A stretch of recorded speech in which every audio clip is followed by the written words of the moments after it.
ജനാധിപത്യ കേരള കോൺഗ്രസ് നേതാവും മുൻ എംഎൽഎയുമായ ആന്റണി രാജുവിന് ഇന്ന് നിർണായക ദിനമാണ്. തൊണ്ടിമുതൽ കേസിൽ ആന്റണി രാജു സമർപ്പിച്ച അപ്പീലിൽ തിരുവനന്തപുരം ജില്ലാ പ്രിൻസിപ്പൽ സെഷൻസ് കോടതി ഇന്ന് ഉത്തരവ് പുറപ്പെടുവിക്കും. കുറ്റക്കാരനാണെന്ന് കണ്ടെത്തിയ വിധിയും ശിക്ഷാവിധിയും റദ്ദാക്കണമെന്നാണ് ആന്റണി രാജുവിന്റെ ആവശ്യം. മജിസ്ട്രേറ്റ് കോടതി ഉത്തരവ് റദ്ദാക്കിയാൽ ആന്റണി രാജുവിന് എംഎൽഎയായി തിരികെ എത്താം. സിജോ വി ജോൺ വിവരങ്ങൾ നൽകും തിരുവനന്തപുരത്ത് നിന്ന്. സിജോ, തൊണ്ടിമുതൽ കേസിൽ ആന്റണി രാജുവിന് ഇന്ന് വളരെ നിർണായകമാണ്. അദ്ദേഹം കുറ്റക്കാരനാണെന്ന് കണ്ടെത്തിയ വിധിയും ശിക്ഷാവിധിയും റദ്ദാക്കുന്ന ഒരു തീരുമാനമുണ്ടായാൽ തെരഞ്ഞെടുപ്പിൽ അടക്കം മത്സരിക്കാം. അയോഗ്യത കൽപ്പിച്ച ആ തീരുമാനം മാറ്റി നിർത്തി വീണ്ടും എംഎൽഎയായി തിരികെ എത്താം. അങ്ങനെ ഒരുപാട് നേട്ടങ്ങൾ കൂടിയുണ്ട്. പ്രത്യേകിച്ച് നിയമസഭാ തെരഞ്ഞെടുപ്പൊക്കെ അടുത്തിരിക്കുന്ന സാഹചര്യത്തിൽ വളരെ നിർണായകം കൂടിയാണ് LDFനും. എന്നാൽ എപ്പോഴാണ് ഈ വിധി വരിക? 11 മണിയോടുകൂടി വിധി പറയുമെന്നാണ് പ്രതീക്ഷിക്കപ്പെടുന്നത്. നേരത്തെ 2 തവണ ഇത് വിധി പറയുന്നതിന് വേണ്ടിയിട്ട് എടുത്തതാണ്. പക്ഷേ ആ ഉത്തരവ് പൂർത്തിയാവാത്തതിനാലാണ് അടുത്ത ദിവസത്തേക്ക് മാറ്റിവെക്കുന്ന സാഹചര്യം ഉണ്ടായിരുന്നത്. ഇന്ന് അതുണ്ടാകുമെന്നാണ് പ്രതീക്ഷിക്കപ്പെടുന്നത്. എന്തായാലും ആന്റണി രാജുവും ജനാധിപത്യ കേരള കോൺഗ്രസും LDFും എല്ലാം ഉറ്റുനോക്കുകയാണ് ഈ വിധിയെ. കാരണം നിയമസഭാ തെരഞ്ഞെടുപ്പിൽ അടുത്ത് നിൽക്കുകയാണ്.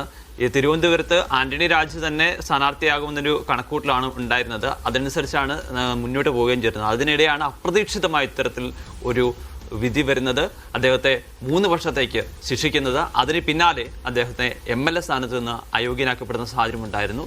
എന്തായാലും വൈകാതെ തന്നെ അദ്ദേഹം പ്രിൻസിപ്പൽ സെഷൻസ് കോടതിയെ സമീപിക്കുന്നു, അപ്പീൽ നൽകുന്നു. തനിക്കെതിരായിട്ടുള്ള വിധി നിലനിൽക്കില്ല എന്നുള്ളൊരു കാര്യമാണ് അദ്ദേഹം കോടതിയിൽ വ്യക്തമാക്കുകയും ചെയ്തിരിക്കുന്നത്. വിശദമായ വാദം കേട്ടതിന് ശേഷമാണ് ഇപ്പോൾ വിധി പറയുന്നതിനായി മാറ്റിവെച്ചിരിക്കുന്നത്. എന്തായാലും ഈ വിധി അനുകൂലമായാൽ അദ്ദേഹത്തെ സംബന്ധിച്ചിടത്തോളം വലിയ ആശ്വാസമാണ്. കാരണം MLA സ്ഥാനത്തേക്ക് വളരെ വേഗത്തിൽ തന്നെ തിരികെ എത്താൻ സാധിക്കും.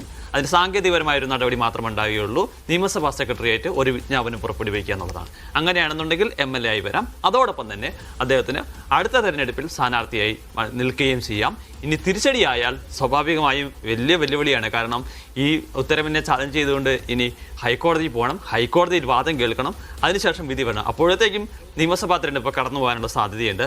അങ്ങനെയാണെന്നുണ്ടെങ്കിൽ അദ്ദേഹത്തിന് മത്സരിക്കാൻ സാധിക്കാത്ത അവസ്ഥ വരികയും ചെയ്യും. എന്തായാലും ഓരോ നിമിഷം ചെല്ലുന്തോറും ആന്റണി രാജുവിൻ്റെയും ജനാധിപത്യ കേരള കോൺഗ്രസിൻ്റെ കാളുകളിലൊക്കെ നെഞ്ചെടുപ്പ് ഇങ്ങനെ ഇടിച്ചിടിച്ചുകൊണ്ടിരിക്കുകയാണ്. എന്തായാലും നമുക്കറിയാം 11 മണിയോടുകൂടി തന്നെ എന്തായിരിക്കും ഈ കേസിൽ വിധിയെന്ന്.